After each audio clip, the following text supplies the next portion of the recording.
E cardinale devi vendere, vendere, vendere. Cardinale devi vendere, vendere, vendere.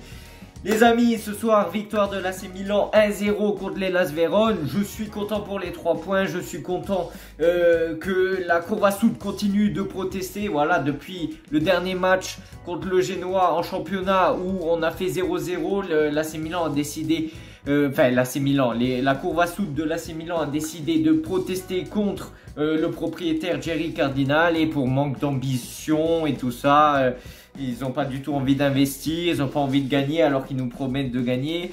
Voilà, du coup je suis content que même si on gagne dans ce match, ils continuent de protester parce que ce n'est pas cette victoire qui nous fait tout oublier. Parce qu'en soi, on devait protester depuis le choix de l'entraîneur cet été et ce mercato. Mais ce n'est pas le thème, donc je suis quand même content parce que, il faut le dire, ce soir on a gagné grâce à des individualités, excusez-moi. Fofana qui est toujours là pour faire des passes filtrantes, des passes décisives, des passes qu'il n'arrivait pas à faire au début de la saison, mais il a pris ses repères, il est en train de s'imposer de plus en plus en Serie A et dans l'équipe de l'AC Milan, il est en train de devenir un leader et il fait la différence. Voilà, je pense que c'était le deuxième tir cadré du match, le tir de Tijani Reinders, but encore de Tijani Reinders qui est toujours décisif. Voilà, bon, il se réveille un petit peu parce que ces derniers temps, il était beaucoup fatigué. En même temps, il joue tout le temps, tout le temps, tout le temps. Il a réussi à se démarquer. Bon, la défense de l'Hellas Vérone sur ce coup-là n'a pas été impeccable. Mais je suis content pour les 3 points. Je suis content pour Tijani Reinders qui continue de marquer. En plus, c'est des beaux buts. Enchaînement, tir, pam, ça finit au fond des filets. Et on gagne du coup 1-0, Corto Muso comme Allegri avec la Juventus, seulement de 1 but d'écart, mais au moins on s'est pris 0 but parce qu'en soi, depuis qu'on a mis en place la charnière centrale, Gabbia, Thio, ça a été impeccable. Voilà, bon, côté droit, Emerson Royal, c'est souvent un handicap, mais bon, ce soir ça a été, voilà, il n'a pas eu d'adversaire non plus à la hauteur. Côté gauche, Jiménez, déjà qu'il a été incroyable, il avait été élu meilleur homme du match lors du match contre Genoa et ce soir il confirme que c'est un joueur de qualité. Moi je l'ai toujours dit, pourquoi pas faire jouer Jiménez? Moi je veux voir jouer Jiménez titulaire latéral droit et Théo Hernandez à gauche, voilà, je l'ai toujours dit. Pour moi, il n'a pas le niveau d'être seulement en série C ou avec la Primavera. Ce joueur doit jouer titulaire. Parce que le peu d'occasions où il peut prouver qu'il a la hauteur, à chaque fois, il nous prouve qu'il a la hauteur, alors que c'est son deuxième match cette saison avec l'AC Milan. Et je suis content parce qu'au début, Fonseca ne lui faisait pas du tout confiance. Il avait préféré faire jouer Selemakers latéral gauche dès le premier match contre Torino. Dès le premier match de Serie A parce qu'il manquait Théo Hernandez et où il était blessé, où il n'était pas encore en forme, au lieu de faire jouer Jiménez qui était convoqué avec Milan Futuro en Série C. Donc voilà, enfin il s'en est rendu compte que c'est un excellent joueur. Bon, Mike Maignan ce soir il n'a pas eu grand chose à faire non plus. Au pied, bon, il a loupé quelques relances, mais bon, ça ne nous a rien coûté. Emerson Royal, bon, à un moment, moi j'ai l'image en tête, à un moment, il y a un centre, bon, c'est peut-être aussi un manque de communication entre la défense et le gardien, machin. À un moment, il y a un centre qui va, de l'Hellas Vérone qui va complètement finir en 6 mètres pour Mike Maignan. Non, Emerson Royal tire de toutes ses forces pour dégager la balle du coup qui crée un corner qui aurait pu être dangereux. Bon, on a eu de la chance, ça nous a rien coûté, mais des fois je sais pas, Emerson Royal je le trouve pas très logique, mais après voilà, c'est un petit détail. Du coup bon, ça a toujours été cet AC Milan ennuyeux avec toujours les mêmes mouvements, avec des Samuel Chukwueze vraiment sur le côté droit, de voir Emerson Royal et plus haut Samuel Chukwueze Samuel Chukwueze, j'ai toujours dit, il a du potentiel, mais avec l'AC Milan, il l'exploite pas. Encore, l'année dernière, c'était peut-être la faute de Pioli qui ne le faisait pas assez jouer, mais là, cette saison, tu peux pas dire, il a toutes les chances, il a toutes les chances pour démontrer ses compétences. Il fait toujours le même mouvement, il fait des centres à des fantômes, il n'y a personne, il fait des frappes à la con et voilà, il lui manque toujours. En soi, le dribble est là, il a une bonne capacité de dribbling, mais il lui manque la finition, des fois il lui manque vraiment la capacité d'analyser les situations. Tu fais un centre des fois alors qu'il n'y a personne au second poteau, je veux dire, lève la tête, regarde. Non, bah c'est Chukwueze. Milieu de terrain un peu étonnant, on avait, du coup on a joué en 4-2-3-1 il me semble, avec Terracciano dans en compagnie de Fofana dans les deux du milieu de terrain. En soi, bon, moi j'ai jamais compris, parce que moi quand j'ai fait une vidéo pour dire comme quoi on avait acheté Terracciano, moi je l'avais présenté comme un milieu de terrain. Donc il faudrait m'expliquer quel est son vrai poste, parce qu'il y en a qui disent oui c'est un latéral droit de métier, après il le fait jouer à gauche. Et au final, il le fait jouer au milieu de terrain. Moi je croyais que c'était un milieu de terrain. Dites-moi vraiment dans les commentaires, mais quel poste il occupe normalement? Bon, ce soir, en vrai, il s'est battu. En plus, il jouait contre son ex-club. Du coup, il s'est donné à fond. Et il s'est un peu embrouillé avec un de ses anciens coéquipiers, apparemment. Bon, voilà, je sais même pas s'il a un carton jaune ou quoi. Mais il s'est battu. Il a essayé de récupérer des ballons. Bon, rien à dire. Bon.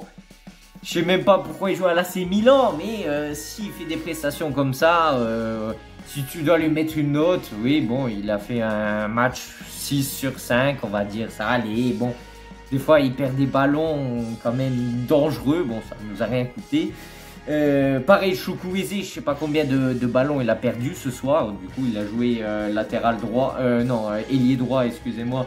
Parce que ben, tout le monde est blessé, voilà. En fait, pourquoi Fonseca, depuis que tu as ouvert ta gueule en disant oui, les journalistes, vous soulignez pas le fait qu'il n'y a pas de blessés à l'AC Milan, c'était il y a 3 semaines en arrière. Oh, vous soulignez pas qu'il n'y ait pas de blessés à l'AC Milan, pourtant c'est un truc positif, vous focalisez seulement sur les trucs négatifs. Depuis qu'il a ouvert sa gueule, Pulisic est blessé, Okafor s'est blessé, Moussa s'est blessé, il y a qui d'autre? Il y en a plein d'autres. J'ai dit Okafor.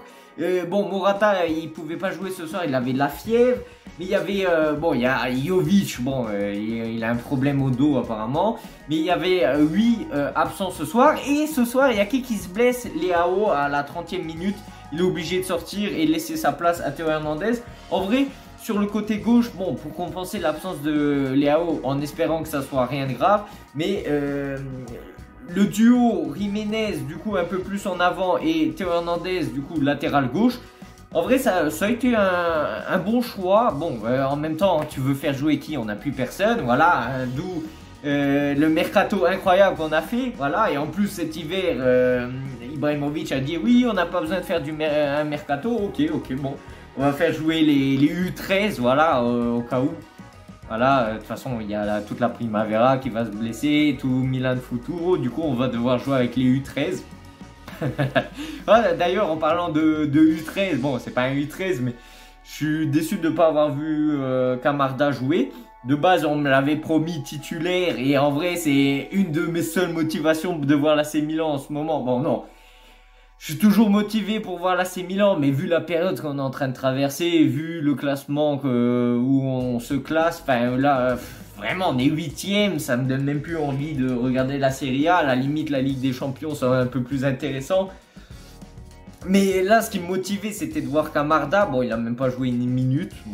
Dommage, peut-être à cause des blessés. Du coup, ça a complètement changé les plans de Fonseca. Après, Fonseca qui va dire ouais, on a bien joué ce soir. C'est ça qui m'énerve, c'est qu'il n'est même pas réaliste. Et quand il a tort, il pourrait dire oui, quand on a perdu, oui, dire c'est de ma faute, je ne suis pas à la hauteur. Non, le gars il dit oui, mais moi je comprends pas. Cette saison, il n'y a aucun match où on était en difficulté à part contre Liverpool. Il a dit ça. Et sinon, c'est un AC Milan qui joue bien. Alors, déjà, on n'a pas les résultats. Voilà, parce que au classement, il suffit de pleurer pour voir qu'on est 8e. Il suffit aussi de regarder comment on joue. Pour lui, on joue bien alors que il n'y a aucun jeu ce soir. Je veux dire, on n'a même pas été dangereux. On galérait à rentrer dans la surface de réparation adverse. Et en vrai, si on n'avait pas marqué ce but-là, on aurait pu jouer encore 90 minutes. On n'arrivait pas à faire un centre intéressant dans la surface de réparation. D'où l'utilité de Abraham. Normalement, Abraham, il est grand, il est physique. au milieu, dans la surface de réparation, il doit servir de point de référence. Non, il est toujours en dehors de la surface de réparation et je comprends parce que dès qu'il est dans la surface de réparation et le peu de fois où il reçoit des ballons, je sais pas, il est tout tordu, là, il arrive à tirer sur le seul joueur qui est par terre devant lui. Enfin bref, vous savez que pour moi, c'est pas un joueur qui me plaît en soi.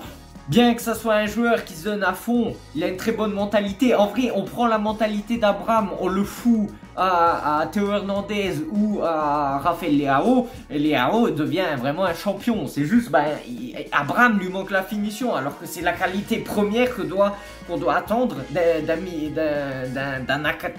attaquant. Excusez-moi, bon, je m'embrouille un petit peu parce que le match, il m'a donné chaud. D'un côté, j'étais stressé. Mais d'un autre côté, je m'ennuyais. En fait, c'était un match horrible à voir.